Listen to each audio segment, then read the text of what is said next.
The river feels cold yet gentle at midnight. The water will stroke people's ankles until all the worries are washed away. Good night. May you sleep tight like the black cobblestone at the bottom of Lake Baikal.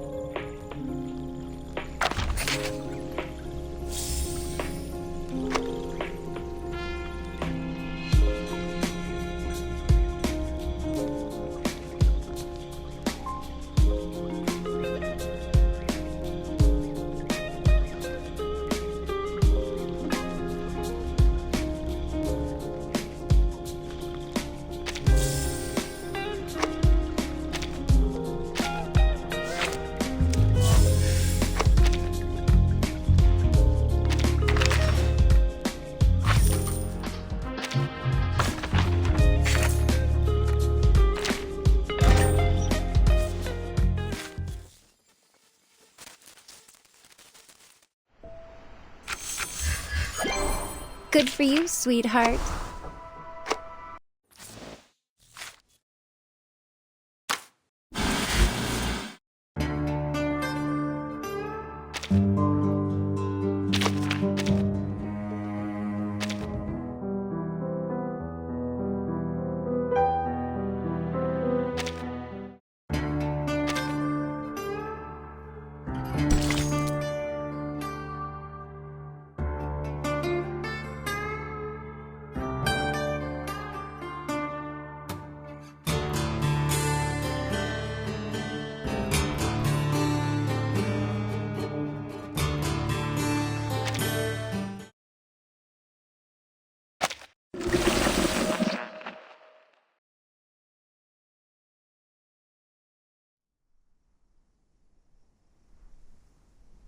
Stefan Garcia, a Xeno captain, 36 years old.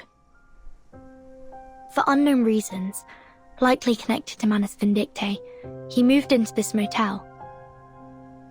He attempted to make contact with Xeno several times, all of which failed. During his stay, he was tortured by increasingly intense hallucinations, delusion, and fear. And as a result, he committed suicide. And that's everything the evidence shows.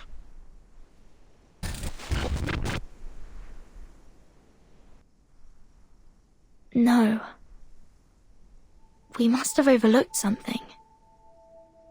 A military officer killing himself. A phone call asking for help in Morse code. Not to mention Manus Vindicte. Where's this going, boss? We've encountered a series of bizarre events, one after another, ever since we arrived at this motel. The rituals in the rooms, the officer that went mad, the spirit in the mirror, and Manus Vindicte. Only one person remains uninvolved. Are you trying to say that she's the mastermind behind all this? She should know more about all this than anyone. Yet she feigns ignorance at every turn, which is suspicious in its own right. But what's there for a motel housekeeper to gain from all this? It's not like these spooky scandals would attract more guests. Unless someone else is pulling the strings. But that don't make much sense either, does it? When all these unusual things happened, she was happy to stand by and watch. But by whose orders? Some larger, more mysterious organization? Give me a break. What if she doesn't desire money or power? So what you're saying is that you need to ask Little Miss Maid a couple more questions. Precisely.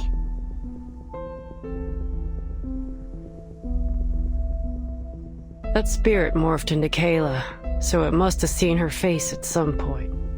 Which means that at one time, Kayla was in this room. And you're right. Tuesday's definitely not a run-of-the-mill motel maid. It wouldn't be wise to approach her rashly. Let me finish up here first.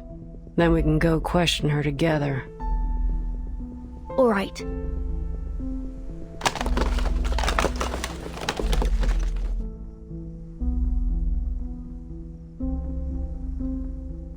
Nope. I got nothing. Let's go find that maid. I have a few questions for her myself.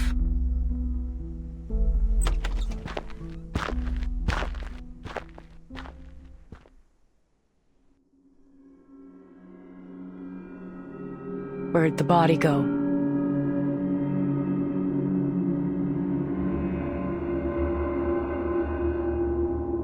Ain't no signs of dragon neither. Who and how?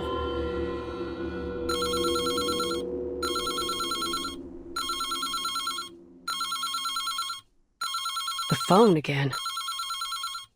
What do you think? Should we answer it? I bet it's another one of those prank calls. Those weren't prank calls. Someone was sending a distress signal in Morse code.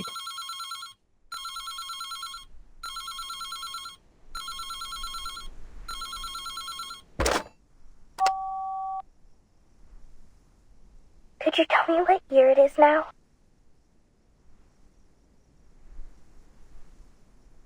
Who's this?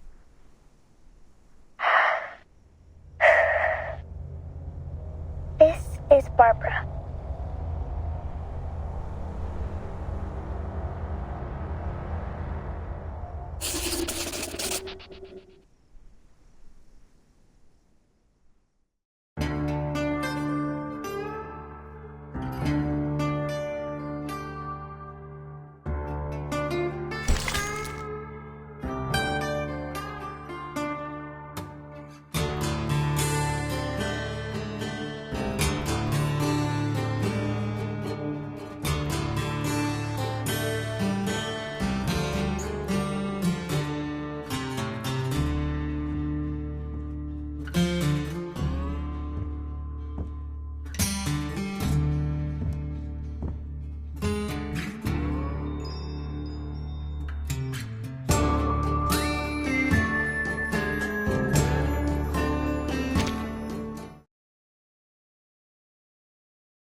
Wonderful. I can talk over the phone now. The wind must still be wandering nearby. That's good to hear. Are you an editor for Atu? Yes, miss, I am. But before we continue our conversation, could you please tell me what year it is now? 1990. I see. Miss Barbara, can I meet you in person? You want to meet me? Yes. I'm Vertin, the timekeeper of the St. Pavlov Foundation. I was sent to ask you about Erd's whereabouts. But you don't seem to be in a favorable situation right now. Miss Burton, I couldn't possibly locate Erd's whereabouts. Whispers of the wind can't reach this room. The whispers of the wind.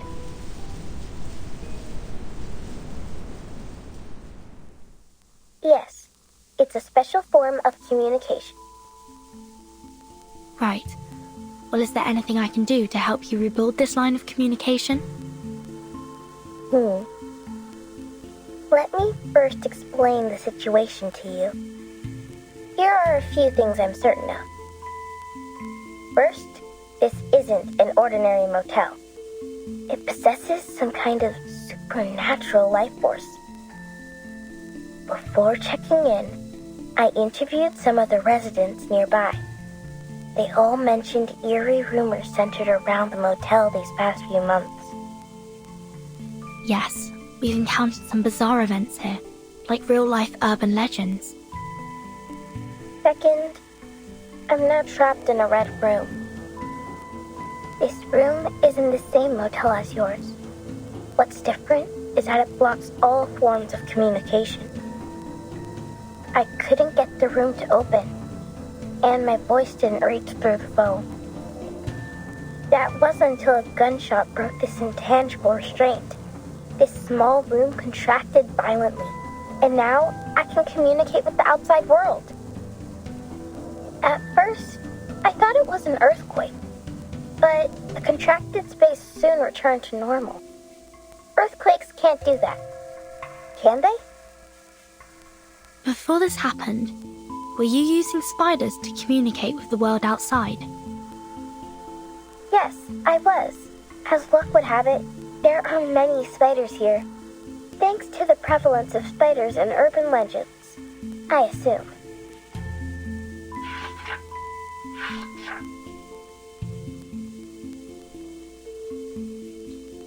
There's some paranoia about spiders living in hair.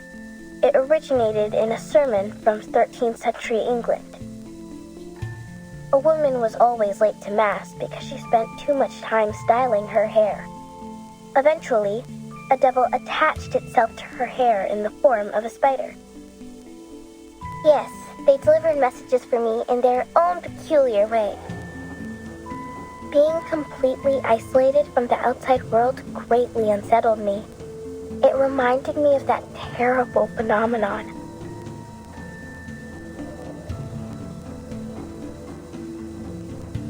Fortunately, that wasn't the case. But you're still trapped in that room, right? Yes, the door's gone. I can't get out from the inside. How did you get in there in the first place? Or rather, who brought you into that room? Well, who else could it be? The maid named Tuesday. Just as I expected. Wait.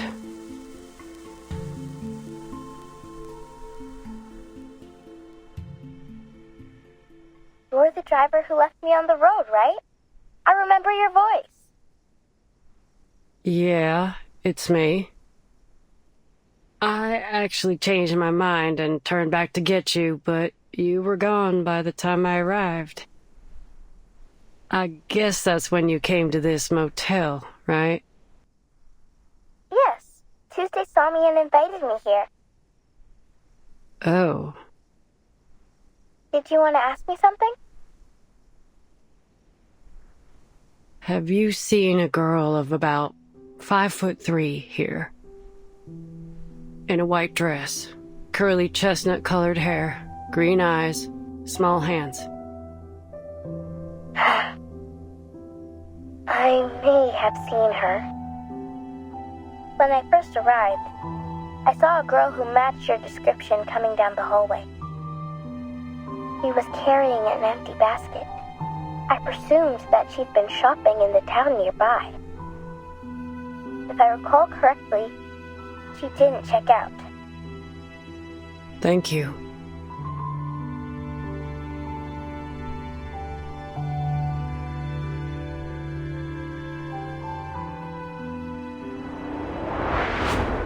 How can we find this room?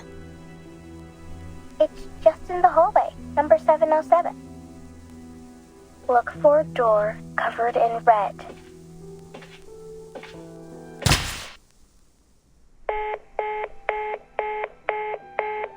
Looks like the phone got disconnected. So Barbara's in that room that Stefan saw, number 707. I'm going to find it. What about you? Heading into town for Kayla?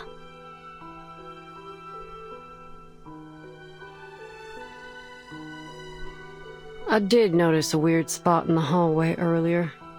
The maid's footprints were going back and forth like there was an entrance there.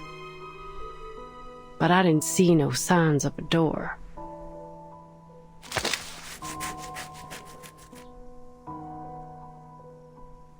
I wouldn't be surprised if you died by your own gun one day. That'd be a memorable way to go. All right, enough kidding around.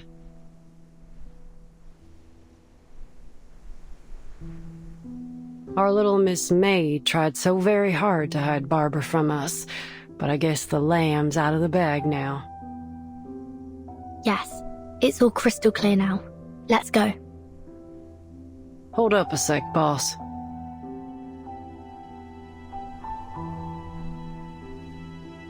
Do you have any candies? I'm running on fumes here, and I ain't got no way to replenish my stash.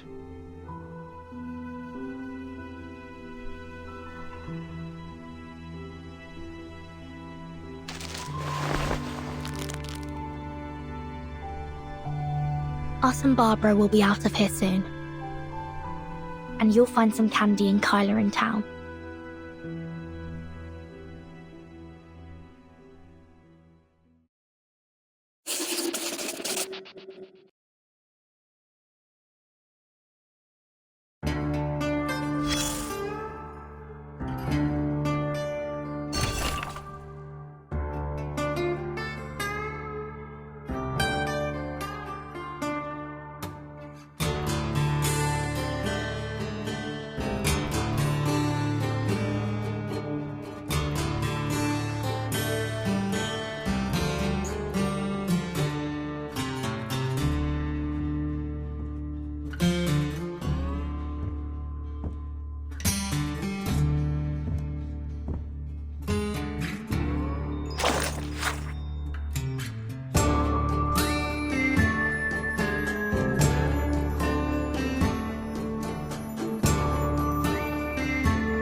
Are you not satisfied with my services?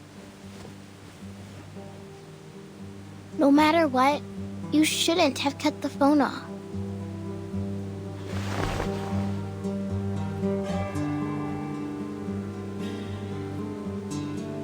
Nor should you have isolated me from the outside world. Because you should know better than anyone what that means. Why should I? All I know is that a poor, helpless child like you shouldn't be alone on the roadside. Where's your mother? Didn't she tell you to be careful?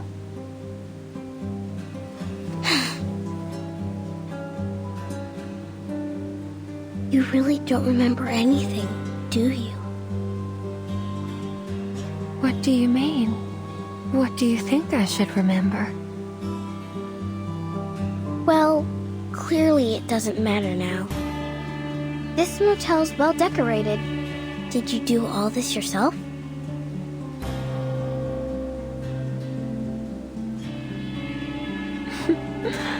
Are all children like this? Always talking in circles to draw Mama's attention? Oh, but these innocent words make them all the more adorable. I am not a child. That's exactly what a child would say.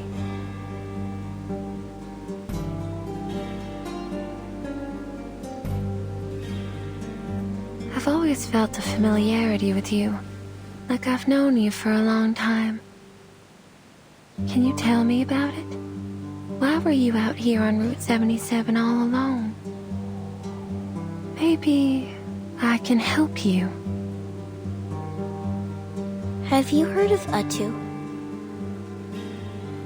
Oh, I have. It's a magazine about fashion, trends, and the avant-garde. My brother loved that magazine, but my father found it unacceptable. To think his eldest son would read those softies magazines instead of working on the farm. Fashion, trends, disco. These aren't things a Texan man should pursue, at least according to my father. In the end, my father destroyed all my brother's disco records, along with his plane ticket to Los Angeles. Perhaps that's for the best. He avoided the riots. Huh? Nothing. So, what do you think?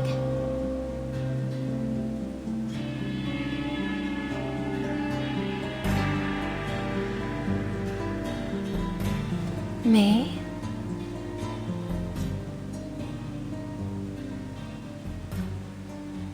Why should I have any opinion? Let me rephrase that. What impact has this had on you? Oh.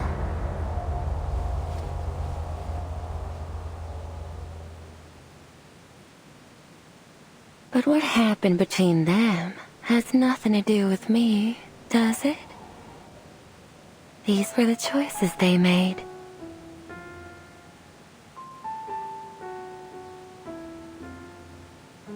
When I first arrived, a local resident told me not to stay at Tuesday's motel. He said his aunt went mad soon after she stayed here.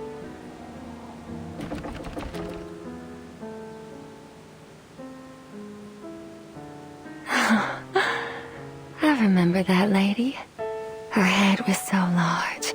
It reminded me of those stories of people with deformities. So I had her watch a freak show at midnight. Sadly, she didn't seem to enjoy it.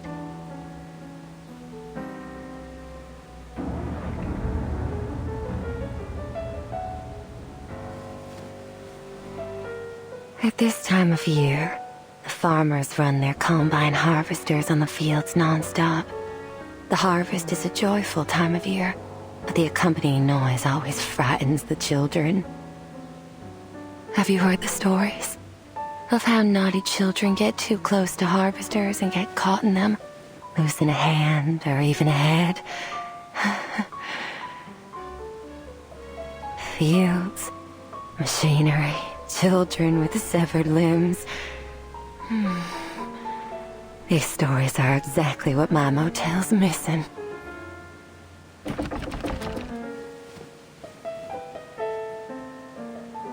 Oh, my baby's calling.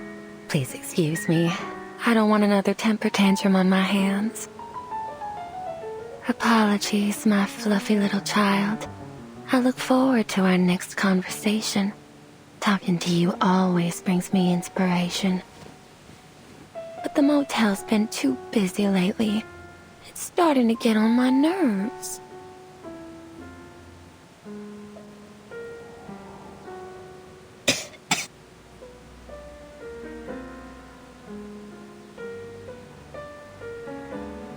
Oh, see, this is what I mean.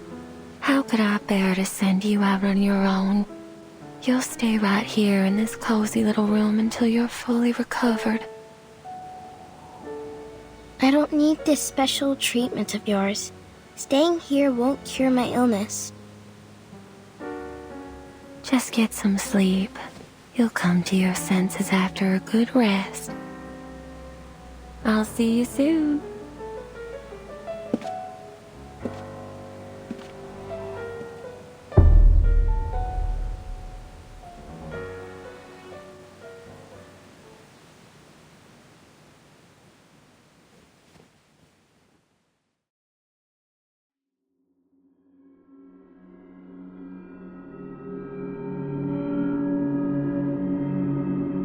many times have I told you not to eat things off the floor?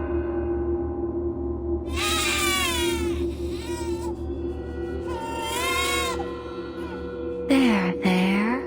Don't cry, sweetheart.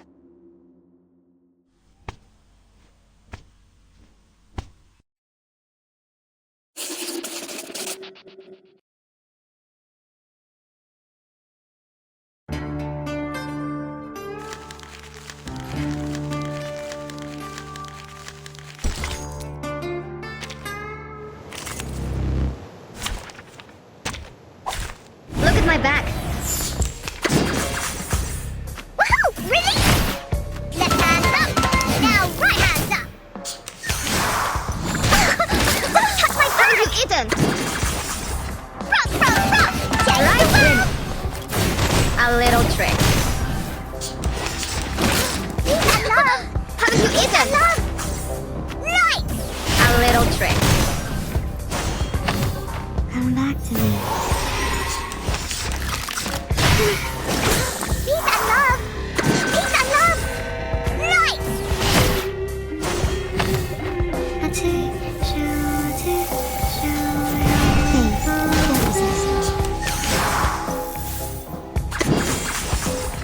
Breathe.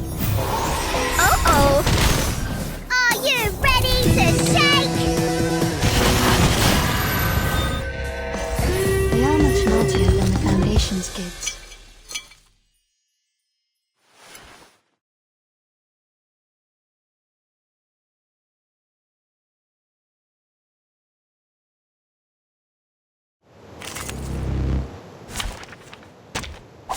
Look at my back. Nice! Rock! Take the world! Cooperation. Peace and love! Peace and love! Rock! Take the world! A little trick. Peace and love! Peace and love! Woohoo! Really? Uh-oh! Breathe.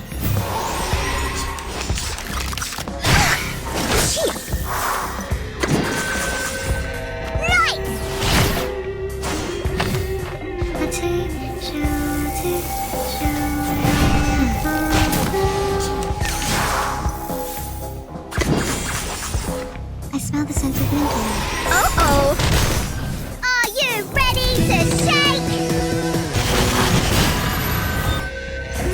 Hip, hooray!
Is this the spot? Sure is shooting.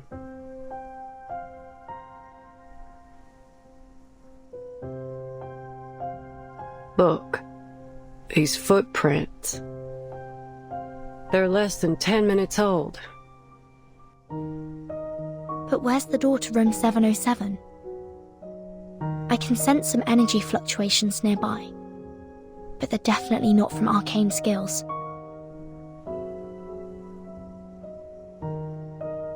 What else else could produce such intense energy?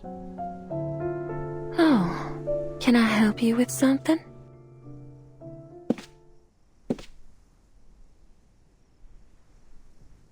Ms. Tuesday, I've got a question for you.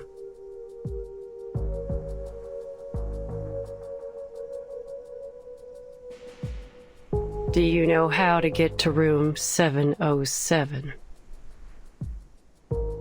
707? Yup. What I've been looking for might just be in that room. I'm usually more than happy to satisfy the requests of my guests, as long as it's within my power. But this one crosses the line. Shame. Looks like negotiations are over. And thence we came forth to see again the stars.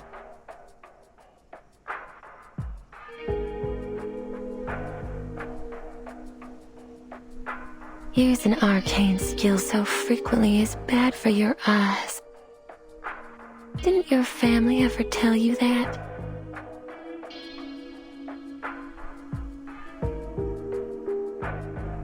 So you knew what we were doing all along. Of course. You weren't exactly subtle in your actions. What did you expect? But you've reached your limit now. 3. What's that supposed to mean? 2. Screw this. Your mind games won't work on me. 1.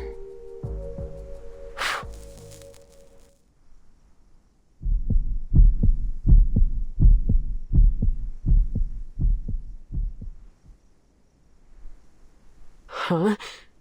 Who turned the lights off?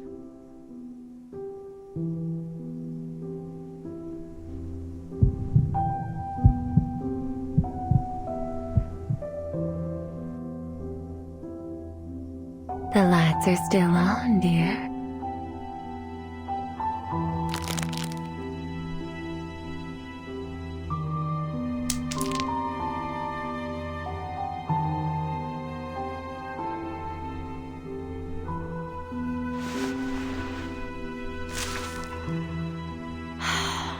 You rely far too much on Picrasma candy. It can't solve all your problems.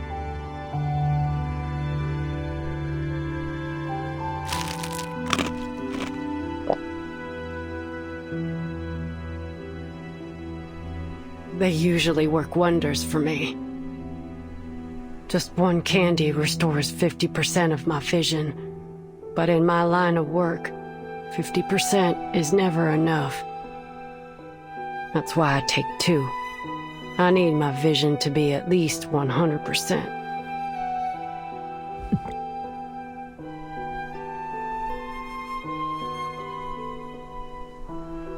That'll do the job most of the time, but sometimes I've got an extremely challenging task. That's when I eat a 3rd candy. At that point, it's getting extremely dangerous.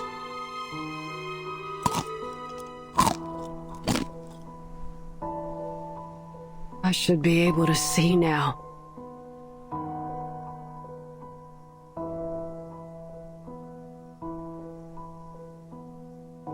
Should I take more? Absolutely not. The large amount of candy you've eaten is exactly why your eyes have failed you, and in such a crucial moment, no less. Excess leads to destruction. This is true for all things. You do well to learn your limits. What? I also had to be careful not to frighten those children too much.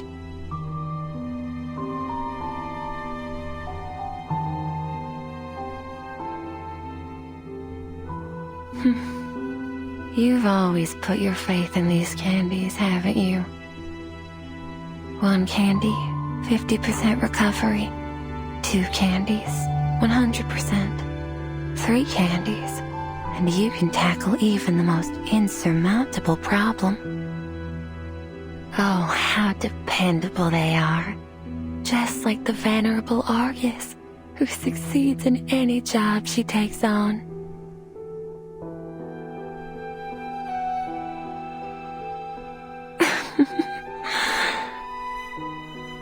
It's precisely your excessive confidence in these candies that has led to your marvelous destruction. Just as the people's trust in you as a mercenary has led you to this bottomless abyss. Oh, you poor thing. And of course, they'd never have imagined this. Argus, the mercenary named after the 100-eyed, all-seeing giant, is in fact a blind fool. Who the hell are you?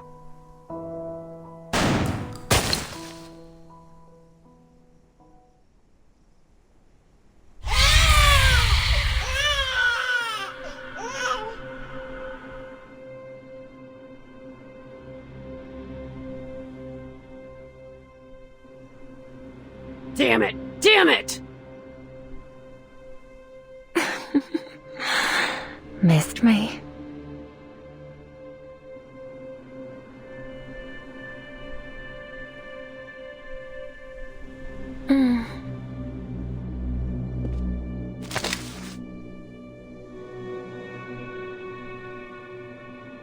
There you go. Now there's no way you can miss. But do you have the guts to pull the trigger?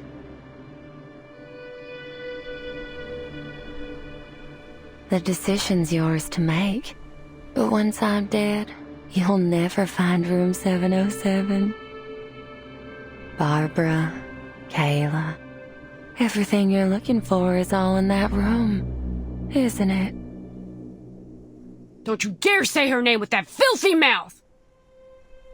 But why? Miss Kayla's such a lovely guest.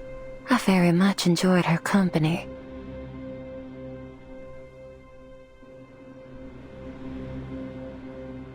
Enough. You and I need to have a serious talk. Oh, there's no need for that. Actually, my baby's eager to meet you. Your baby?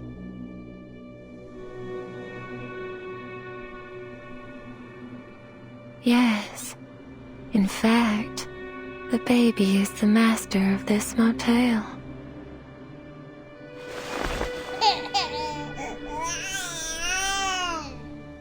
I think the two of you ought to meet each other first. Here, hold it.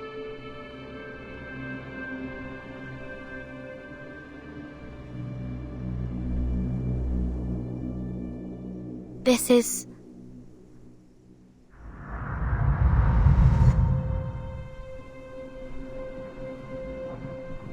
Burden! Burden!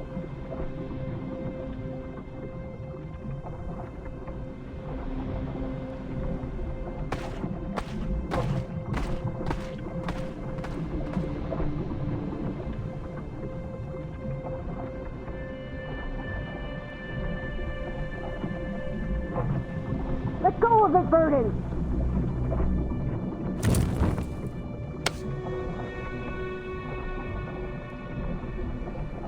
I ain't letting our deal end this way. Not while I draw breath. Argus! Ah!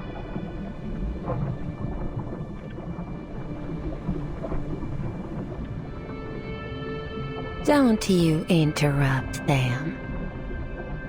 There's no need to worry, Miss Burton. I've done this countless times. Now, allow me to peer into your dreams.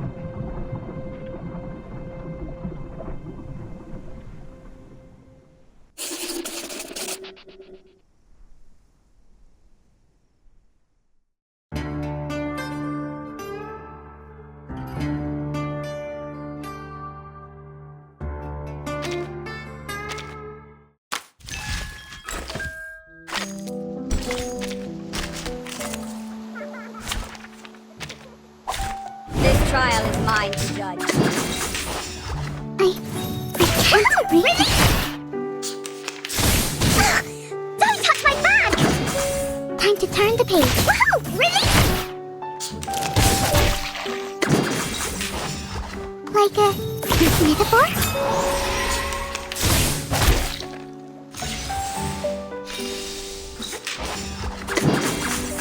Time to turn the page. Woohoo! Really? The law is above all else. And now it's easier to understand. Feel its pain and know its regrets. Are you ready to shake?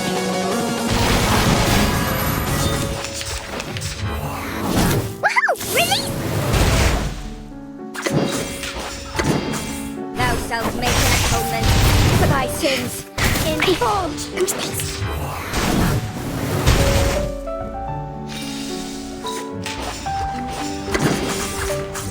Like a metaphor? Really? Left hands up. Now right hands up. To transcribe. And now it's easier to understand. Battles have little meaning, save for the prizes to be won.